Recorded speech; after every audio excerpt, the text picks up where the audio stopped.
Hello दोस्तों, आपको पता है कि हमारा भारतीय संविधान बनाया है B.R. अम्बेडकर यानी कि भीमराव अम्बेडकर ने।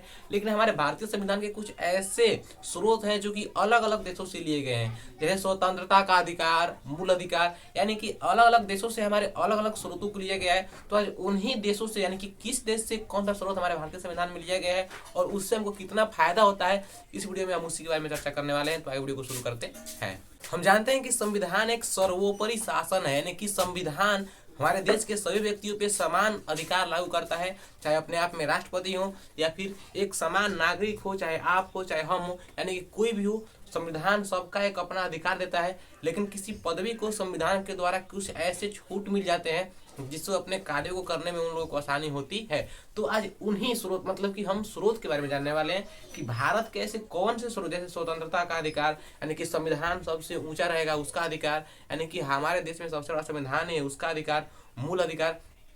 तो आइए शुरू करते हैं। सबसे पहले अगर बात करें मूल अधिकार कहाँ से लिया गया है, तो यूएसए से, यानी कि अमेरिका से मूल अधिकार को लिया गया है, यानी कि यूनाइटेड स्टेट ऑफ अमेरिका यानी कि यूएसए से मूल अधिकार को लिया गया है। और यूएसए से ही यानी कि अमेरिका से ही यह लिया गया है कि संविधान क्या है, तो देश का सबसे बड़ा शासक है, यानी कि देश का सबसे बड़ा सर्वोच्च, यानी कि संविधान की सर्वोच्चता मतलब कि संविधान जो है वह देश में सबसे बड़ा रहेगा, यानी कि देश में सब इससे यानी कि संविधान से बड़ा कोई भी नहीं होगा। ठीक है।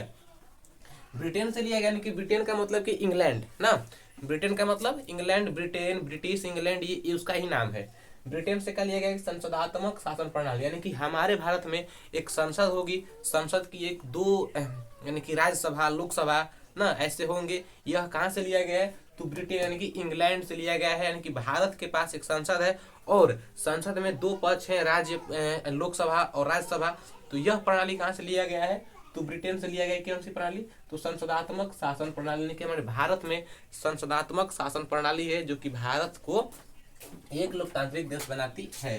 ठीक है। अगर बात करें तीसरे स्रोत की, तो तीसरा स्रोत कहाँ से लिया गया है, तो आयरलैंड से। कहाँ से, यानी कि आयरलैंड से लिया गया है। और आयरलैंड से कौन सा लिया गया स्रोत, तो नीति निर्देशन सिद्धांत, यानी कि भारत एक नीति के तहत काम करेगा, यानी कि एक निर्देश के तहत काम करेगा। यह कहाँ से लिया गया है, तो आयरलैंड से लिया गया है नीति निर्देशन का सिद्धांत।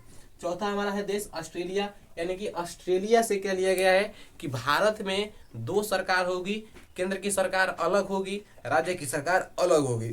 ठीक है। यानी कि भारत में केंद्र की सरकार अलग होगी और राज्य की सरकार अलग होगी, यानी कि भारत में केंद्र सरकार की शक्तियां अलग होगी और राज्य सरकार की शक्तियां अलग अलग होगी। यह कहाँ से लिया गया है, तो ऑस्ट्रेलिया से लिया गया है। और आप लोगों ने देखा होगा कभी कभी या फिर किसी किताब पे एनसीईआरटी की, तो लिखा रहता है हम भारत के लोग, भारत को एक धर्मनिरपेक्ष लोकतंत्रात्मक, ऐसे लिखा रहता है ना, तो वह प्रस्तावना पत्र कहलाता है। तो प्रस्तावना पत्र भी कहाँ से लिया गया है, तो ऑस्ट्रेलिया से ही लिया गया है। प्रस्तावना की भाषा कहाँ से, ऑस्ट्रेलिया से। भारत में दो सरकार होगी, केंद्र सरकार और राज्य सरकार, इन दोनों की शक्तियों का विभाजन होगा। यह कहाँ से लिया गया है, तो ऑस्ट्रेलिया से। मतलब कि किसी भी राज्य के सरकार यानी किसी भी राज्य में जो हमारी शक्ति होती है उसको केंद्र सरकार अपने अधीन नहीं कर सकती है, ना ही राज्य की सरकार किसी केंद्र की शक्ति को अपने अधीन कर सकता है। ठीक है।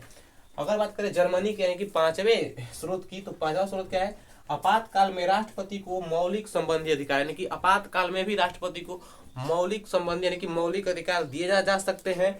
यह कहाँ से लिया गया है, तो जर्मनी से लिया गया है कि आपातकाल में यानी कि किसी घटना यानी कि इमरजेंसी स्थिति में राष्ट्रपति को भी हम मौलिक अधिकार दे सकते हैं। और मौलिक अधिकार का मतलब है किसी व्यक्ति को स्वतंत्र यानी कि फ्रीडम कर देना, चाहे वो आर्थिक रूप हो, धार्मिक हो, राजनीतिक हो, सामाजिक हो या फिर कोई भी स्थिति हो, उस टाइम पे राष्ट्रपति को आपातकाल जब आए यानी कि इमरजेंसी जब समय आए हमारे पास, तो वहाँ पे राष्ट्रपति को हम मौलिक संबंधी अधिकार को दे सकते हैं। तो यह कहाँ से लिया गया है, जर्मनी से लिया गया है। अगर बात करें अगले यानी कि छठवें देश की, तो छठवां देश हमारा क्या हो जाएगा, कनाडा है। अब बात करें राज्यपाल की, कि भारत में एक किसी भी राज्य के मुख्यमंत्री होंगे और उस राज्य के एक राज्यपाल होंगे। यह कहाँ से लिया गया है, तो कनाडा से लिया गया, यानी कि कनाडा में यानी कनाडा के से लिया गया संविधान में हमारे कि किसी भी राज्य के एक मुख्यमंत्री तो होंगे ही, लेकिन मुख्यमंत्री के अलावा भी उस राज्य में एक राज्यपाल होंगे। यह कनाडा से लिया गया, यानी कि कनाडा से लिया गया है। और कनाडा से ही विधि यानी कि कनाडा के विधि स्रोत में यह कहा गया है कि भारत के जो केंद्र सरकार है उसके पास अधिक शक्ति होगी, जबकि भारत के राज्य सरकार में शक्तियां कम होगी। देखिए शक्तियां दो गो है ना, एक हमारी हो गई राज्य सरकार और एक हो गई केंद्र सरकार। तो राज्य में और केंद्र में कहा गया है कि शक्ति क्यों दो भागों में होगी, यानी कि राज्य की शक्ति अलग होगी और केंद्र की शक्ति अलग होगी। यह लिया गया है ऑस्ट्रेलिया से।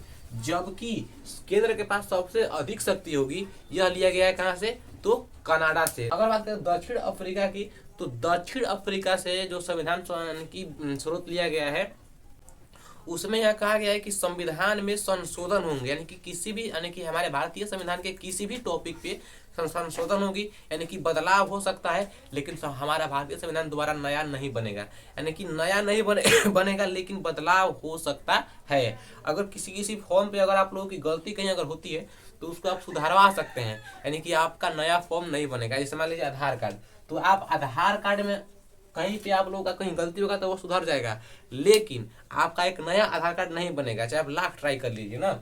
उसी प्रकार से संविधान भी है, तो संविधान में संशोधन हो सकता है, यानी कि बदलाव हो सकते हैं। यह कहां से लिया गया है, तो दक्षिण अफ्रीका से।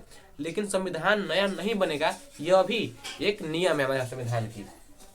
अब देखिए रूस जो है, रूस से लिया गया है मौलिक कर्तव्यों की प्रस्तावना, यानी कि हमारे भारतीय संविधान में मौलिक कर्तव्य तो होंगे, लेकिन कौन कौन से मौलिक कर्तव्य होंगे, यह रूस से लिया गया है। अगर बात करें विधि की शासन, यानी कि जापान से लिया गया विधि द्वारा स्थापित शासन, मतलब कि किसी भी शासन को स्थापित करने के लिए एक विधि यानी कि एक फॉर्मेलिटी होनी चाहिए, यानी कि उसके लिए कुछ एलिजिबिलिटी भी होनी चाहिए। यह कहां से लिया गया है, तो जापान से ना। संविधान के कुछ यानी कि महत्वपूर्ण विदेशी स्रोत आप लोग जान लिए, लेकिन सबसे महत्वपूर्ण 1935 का भारत शासन अधिनियम। यह इतना महत्वपूर्ण है कि हमारा पूरा संविधान यानी कि लगभग 80% संविधान इसी पर कार्य करता है। किस पे, तो 1935 का भारतीय शासन अधिनियम पे, इसी पे हमारा संविधान 80% काम करता है और 20% इस पे काम करता है, यानी कि विदेशी स्रोतों पे काम करता है ना। तो सो आई होप वीडियो आप लोगों को क्लियर समझ में आई होगी और मिलते हैं अगले वीडियो में नए टॉपिक के साथ। तब तक के लिए धन्यवाद।